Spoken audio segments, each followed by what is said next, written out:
हमारे साथ हैं। गुरांग सर, बहुत बहुत शुक्रिया। First of all thank you very much. पहले तो मैं ओवरऑल ईरान वाला मैटर आपसे पता करता, लेकिन उसको थोड़ा पीछे छोड़ देता हूँ। मैं पहले आपसे टीसीएस के बारे में पता कर लेता हूँ। सर, टीसीएस के नंबर भी देखे होंगे आपने, मोटा मोटी कमेंट्री भी देख ली होगी, हाउसेस की रिपोर्ट्स भी देख ली होंगी। थोड़ी बहुत जो रिपोर्ट्स नहीं देखी होंगी वो हम आपको टीवी पे ही दिखा देते हैं, स्क्रीन पर आप देख लीजिएगा। सर, आपका टेक क्या है? जिनके पास नहीं है उनके लिए बताना, जिनके पास है वो तो खैर फायदे में ही है। धन्यवाद डिम्पी, आपका और आप सभी को शुभ प्रभात हमारे तरफ से। तो डिम्पी, पता नहीं आपको ये जानकारी है या नहीं, लेकिन काफी समय से जब काफी लोग बाजार में आईटी क्षेत्र से दूर रहने की हिदायत दे रहे थे या फिर नसीहत दे रहे थे, तब से हमने आईटी क्षेत्र पर निर्णायक तरीके से निवेश की निरंतर राय। मैं पिछले 6 महीने या साल भर की बात नहीं कर रहा हूं, मैं पिछले 2 साल, 3 साल, 4 साल की मैं बात कर रहा हूं। और हमने ये भी बताया था डिम्पी के ठीक है, थोड़ी बहुत तकलीफ है और किसी भी शेयर बाजार में किसी भी क्षेत्र में कुछ एक अंदरूनी या फिर अंतर्राष्ट्रीय कारणों को लेकर के दिक्कतें आ सकती, इसमें भी कोई दो राय नहीं। लेकिन क्या इसका ये तात्पर्य निकालना कि आप अपनी लंबी अवधि का निवेश में परिवर्तन कर दे आईटी क्षेत्र में अगर आपका है, तो हम ये नहीं समझते। 3,200 पर भी हमने वही राय दी थी, 3,500 पर भी यही राय दी है, और आज जहां पर 4,000 के पास खड़ा हुआ है, आज भी हम यही राय दे रहे हैं कि अगर आपका निवेश है तो बने रहे, नहीं है तो आप निवेश करने की सोच सकते हैं। नतीजे जो आए हैं उसको देख करके लक्ष्यांक हमने भी ऊपर की तरफ बढ़ाए हैं।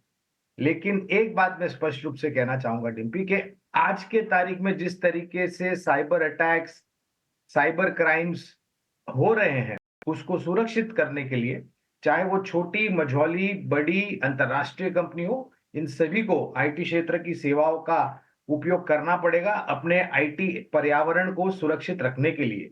और ये सिर्फ 1 साल या 2 साल की मैं बात नहीं कर रहा, ये मैं निरंतर प्रयास कर रहा हूं। जैसे जैसे ऑटोमेशन होगा, जैसे जैसे टेक्नोलॉजी एडवांस होगी।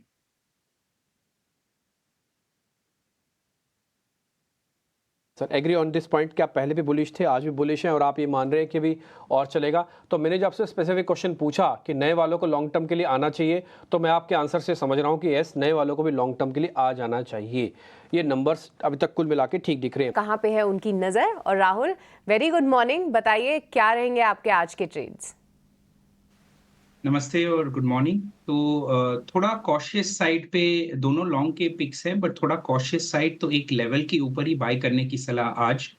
HAL पहला स्टॉक है और इप्का लैब्स दूसरा स्टॉक है। तो HAL 3675 के ऊपर लॉन्ग कीजिएगा, स्टॉप लॉस 3600 पे रखिएगा और टारगेट होगा 3790।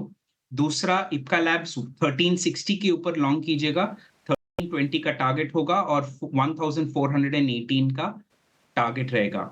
एक पॉइंट ध्यान रखना बहुत जरूरी है यहाँ पे कि कौन से लेवल पे पुट राइटर्स जो 22,500 के आसपास है वो ट्रैप होंगे, और मेरे ख्याल से 22,350 के नीचे पुट राइटर्स ट्रैप हो सकते हैं और एक भारी गिरावट देख सकते हैं इंट्राडे 100 पॉइंट का, ये पुट राइटर्स के ट्रैप होने की वजह से। सो ये थोड़ा केयरफुल रख के दोनों कंडीशनल बाय दिया गया है।